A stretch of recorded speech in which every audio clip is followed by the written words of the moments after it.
Hello students, and welcome to Chapter 3 of our statistics course. We will be looking at the the section on probability.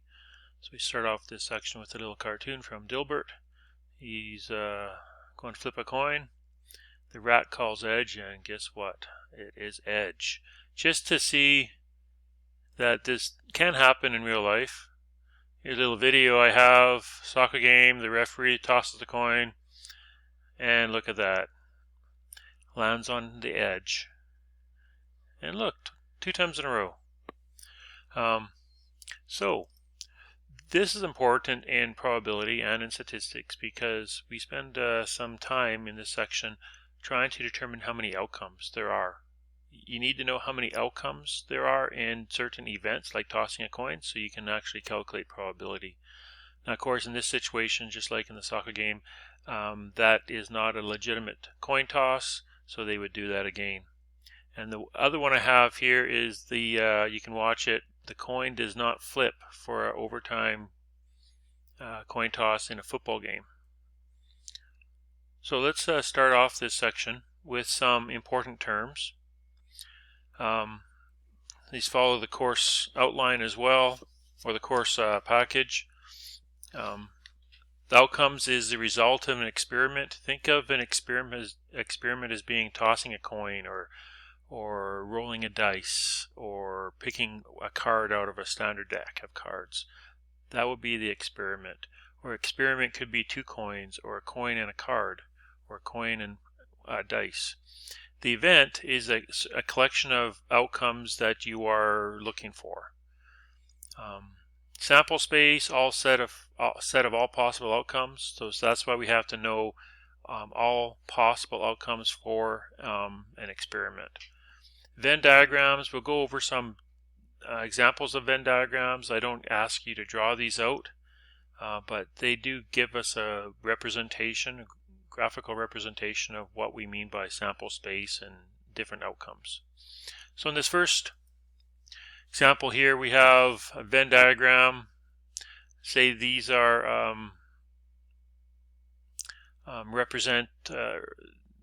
represents all vehicles. So in circle A we have blue vehicles, in circle B we have cars, and in circle C we have red trucks. And we could have other circles representing certain sample space. Basically anything outside of those 3 circles would not fit into any one of those 3. So this is, and we'll come back to this diagram as it does help us explain some of the other terminology. It's important to note that circle A and B overlap. So it is possible to have A, blue vehicles, and B, cars. So this inside section here would be blue vehicles, or I mean blue cars. Whereas circle B and circle C do not overlap. There is a gap between those 2 circles, just like with circle A and circle C. So the gap between circle B and circle C would mean that you can't have a red truck that's also a car. Or A and C, you can't have a blue vehicle that's also a red truck. If we look at this Venn diagram that I grabbed online somewhere, the dark circle, hopefully you can read this, is people who live in the city.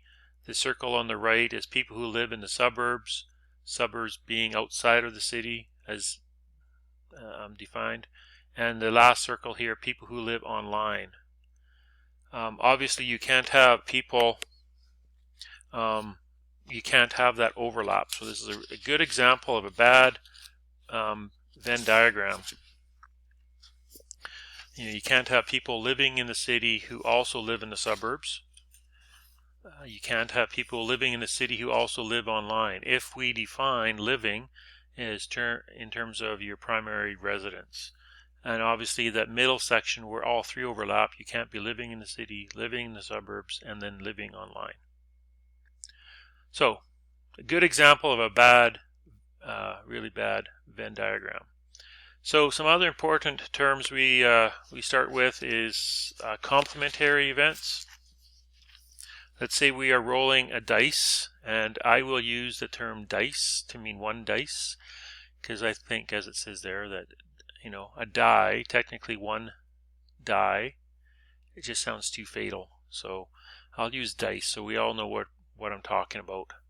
So if we have A represent rolling a 5 on one dice, the complement of A is everything except for that 5.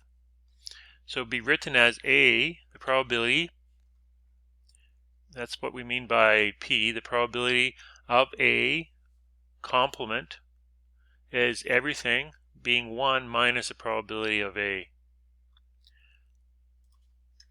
Oops, so let's get rid of that.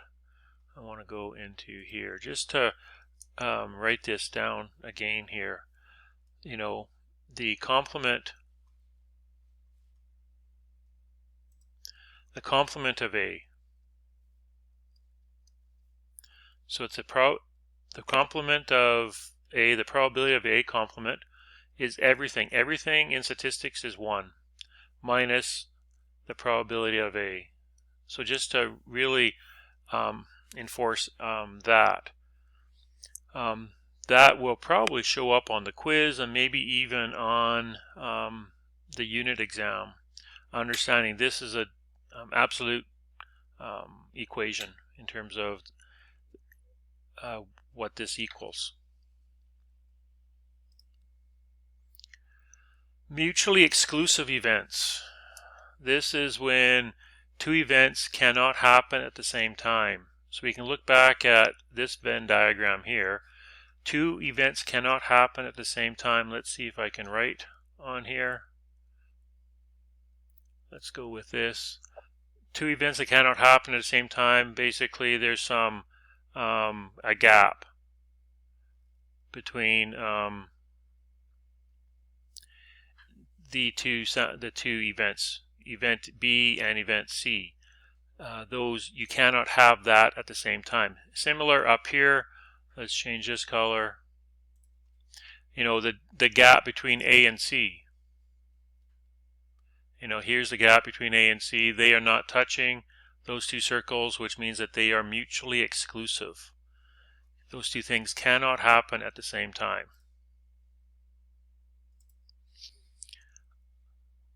Compare that to what we mean by joint events, or the common space, shared space between different events. This is the intersection of some of the common space. So in this back here, let's go with this nice little green color. Basically here is the intersection, the joint probability of A and B, where they overlap. This would be the joint probability of two events occurring, whereas the gap between A and C and B and C, those are mutually exclusive.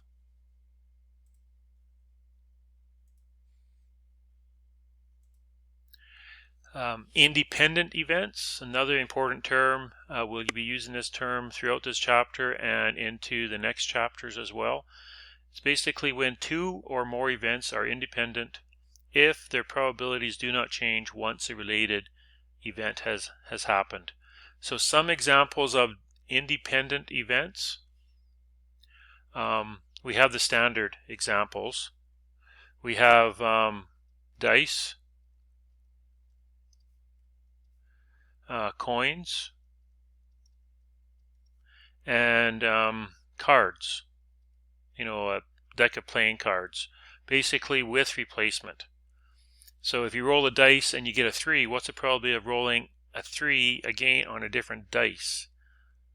Those two events, those two dice rolls are independent. They're not going to influence each other. One does not depend on the other, hence the name independent events.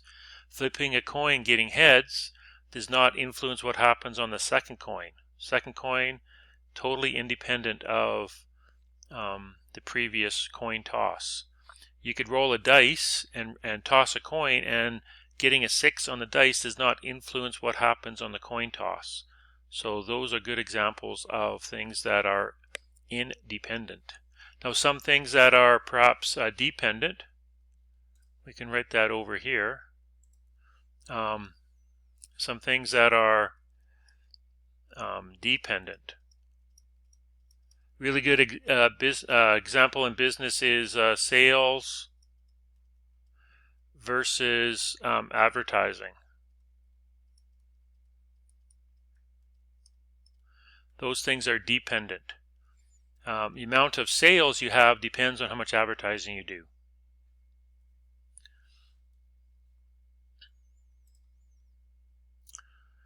There are 3 approaches to probability, and we'll be looking at specifically the first 2 throughout this course.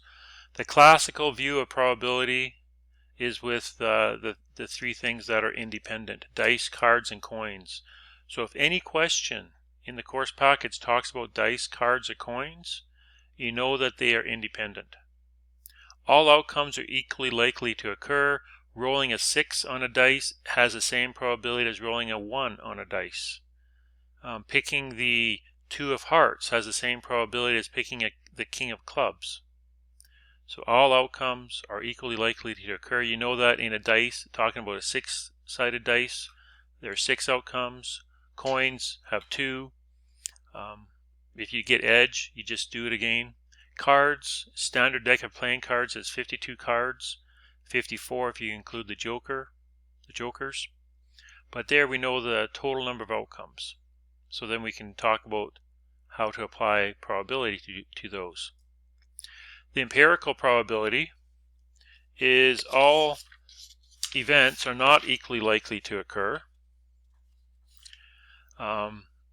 Outcomes are not equally likely. The chance or probability of rain, snow, sunny skies are not equally likely to occur.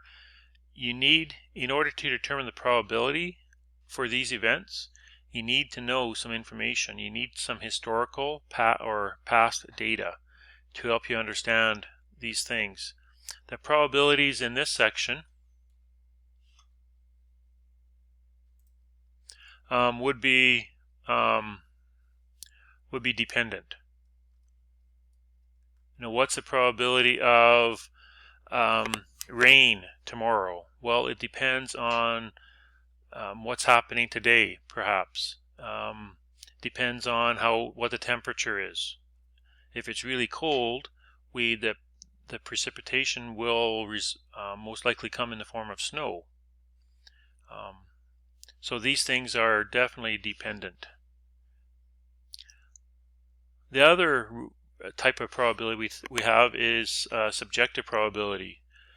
Outcomes are not equally likely to happen, so it's not the first approach to probability. There's no historical data or very little historical data to rely on, so we can't use that empirical probability. So in this case, probabilities are determined by a best guess or personal estimate, expertise kind of input. So these probabilities here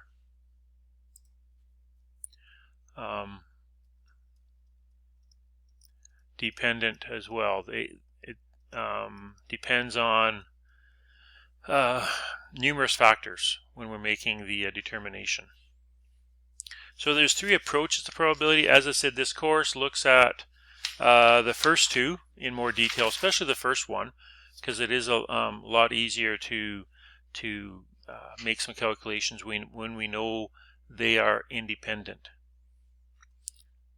So we'll continue to slide 10 in our next video.